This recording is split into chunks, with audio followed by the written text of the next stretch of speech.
శాంతి ఒప్పందం అని దేశాలు తిరిగే మన ప్రధాని కనీసం ఒక మంచి 4 మాటలు ఎవరి వైపు స్ట్రాంగ్ గా మాట్లాడుతున్న పరిస్థితి లేదు అని విమర్శలు అయితే చాలా ఉన్నాయి. ఎవరు చేస్తారండి, ఎవరు పట్టించుకుంటారు? మోదీ గారు చెప్తే వీళ్ళు పట్టించుకుంటారా?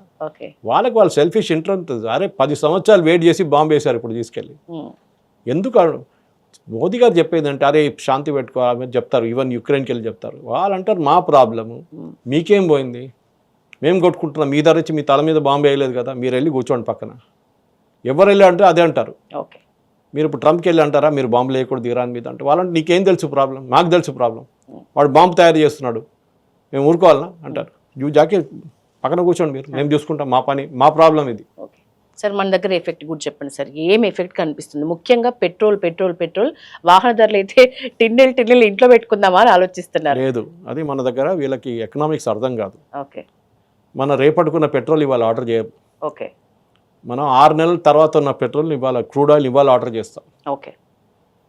మీకు రిఫైనింగే మీకు నెల పడుతుంది, ఒక పెద్ద ట్యాంకర్ వస్తే 2 వారాలు అయితే పడుతుంది. ఎప్పుడు ఫార్వర్డ్ కాంట్రాక్ట్స్ ఉంటుంది, అంటే 6 నెలలకి సంవత్సరానికి కాంట్రాక్ట్ చేసుకుంటారు. మీరు ఎంతకి ఇస్తారో అని అడుగుతారు. వాడు అంటాడు నేను 80కి ఇస్తా అంటాడు $1 పర్ బ్యారెల్. ఒక బ్యారెల్ 155 లీటర్లు. కాదు నాకు ఒక 60కి కావాలంటాడు. కాదు 70కి ఇస్తా అంటాడు. లాస్ట్ బార్గెన్ చేసుకుంటాం, తీసుకుంటాం. మన కాంట్రాక్ట్ సైన్ చేసుకుంటాం. నెక్స్ట్ 1 ఇయర్ ఇది రేటు. మీరు 100 కూడా కావచ్చు, నాకు తెలియదు, కానీ నాకు $70 నాకు కావాలి మీద. Okay great fine. ఇటువైపు రష్యా ఇప్పుడు కొనొద్దన్నారు ట్రంప్ ఇప్పుడు దాకా. చూడండి రేపు రాసిస్తాను, నేను ట్వీట్ కూడా చేశాను. ట్రంప్ అంటాడు రష్యా దగ్గర నుంచి కొనుక్కుంటారు ఇప్పుడు, ఎందుకంటే రేట్ తగ్గించడానికి మార్కెట్లో. గ్యాస్ ఆగిపోయింది, ఖతర్ మొత్తం గ్యాస్ ఆపేశారు నిన్నటి నుంచి.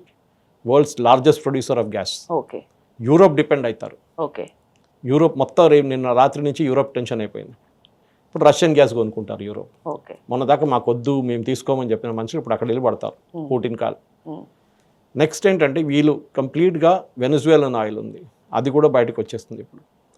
అమెరికా వైపు నుంచి ఉన్న ఆయిల్ అది కూడా మార్కెట్లో వస్తుంది. మీకు ఏం ప్రాబ్లం ఉండదు దేంట్లో, ఏ ఉండదు. ఫర్ ఎగ్జాంపుల్ ఇంత పెరిగినా కానీ గవర్నమెంట్కి 1% 2% కస్టమ్స్ డ్యూటీ తగ్గిస్తే మీకు అదే రేట్ వచ్చేస్తుంది. So you nothing will happen. మన దగ్గర ట్యాంకులు తీసుకొచ్చి లేకుంటే క్యాన్లు తీసుకొచ్చి ఇంట్లో పెట్టక్కర్లేదు. ఎకనామిక్ ముందు అర్థం చేసుకోండి. మన దగ్గర స్ట్రాటజిక్ ఆయిల్ రిజర్వ్స్ అని ఉంటుంది. విశాఖపట్నం వైపు, మ్యాంగ్లూరు వైపు, ముంబై దగ్గర, ఇంకా 2-3 చోట్ల ఉంది. ఇక్కడ చెప్పారు గవర్నమెంట్. ఇది పెద్ద ట్యాంకులు, underground tanks, strategic oil reserves అంటారు దీన్ని. మన ఇంట్లో సంప్ ఉంటుందా, నీళ్ళ సంపు, అట్లనే పెద్ద లక్షల లీటర్ల ట్యాంక్ ఉంటుంది అండర్గ్రౌండ్. దాంట్లో డీజిల్, పెట్రోల్ లేకుంటే క్రూడ్ ఆయిల్ తీసుకొచ్చి నంపేసుకుంటారు. ఎప్పుడు కావాలన్నప్పుడు బయట తీసేసి దాన్ని ప్రాసెస్ చేసి మళ్ళీ దేశంలో పెట్టుకుంటారు. ఇది మన దగ్గర చేసే స్ట్రాటజిక్ ఆయిల్ రిజర్వ్స్ మన దగ్గర ఉంది. ఎందుకంటే ఎక్కడో ఒక యుద్ధం వచ్చిందో ఇట్లాంటిది మన దగ్గర 6 నెలలు నడిచని ఉన్న డీజిల్, పెట్రోల్ ఉంటుంది, అది నడుస్తుంది. ఏ ప్రాబ్లం లేదు. నిన్న రాత్రి నుంచి ఈవెన్ ద కమిటీ హెస్ మెట్. వాళ్ళు ఆల్రెడీ ప్రధానమంత్రి చెప్పారు మేము రష్యన్ ఆయిల్ కొనబోతున్నాం, మీరు యూఎస్కి ఇన్ఫార్మ్ చేయండి. ఈ పరిస్థితిలో యూఎస్ కూడా అబ్జెక్ట్ చేయరు, ఎందుకంటే ఇప్పుడున్న పరిస్థితుల్లో వాళ్ళకు కూడా తెలుసు. సో ఈ టెన్షన్ పడక్కర్లేదు. నిన్ననే $10 పెరిగింది, దాని తర్వాత పెరగట్లేదు, మళ్ళీ అక్కడ వచ్చేసి ఆగింది.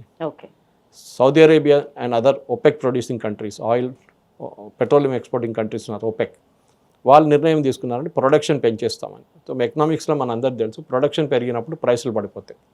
అది స్ట్రాటజీ. ఇప్పుడు ప్రొడక్షన్ పెంచేస్తారు, వాళ్ళు డబుల్ చేస్తారు. సో న్యాచురల్లీ ఆయిల్ ఎక్కువ వస్తుంది మార్కెట్లో. ఆయిల్ ఎక్కువ వచ్చినప్పుడు ప్రైస్ పడిపోతుంది. సో మళ్ళీ 60-70కి వచ్చేస్తుంది. So it is okay. So పెద్దగా మనం భయపడాల్సిన అవసరం లేదు. పెద్దగా అస్సలు భయపడాల్సిన అవసరం. ఇది మంచి విషయం, చాలా గుడ్ న్యూస్ సార్.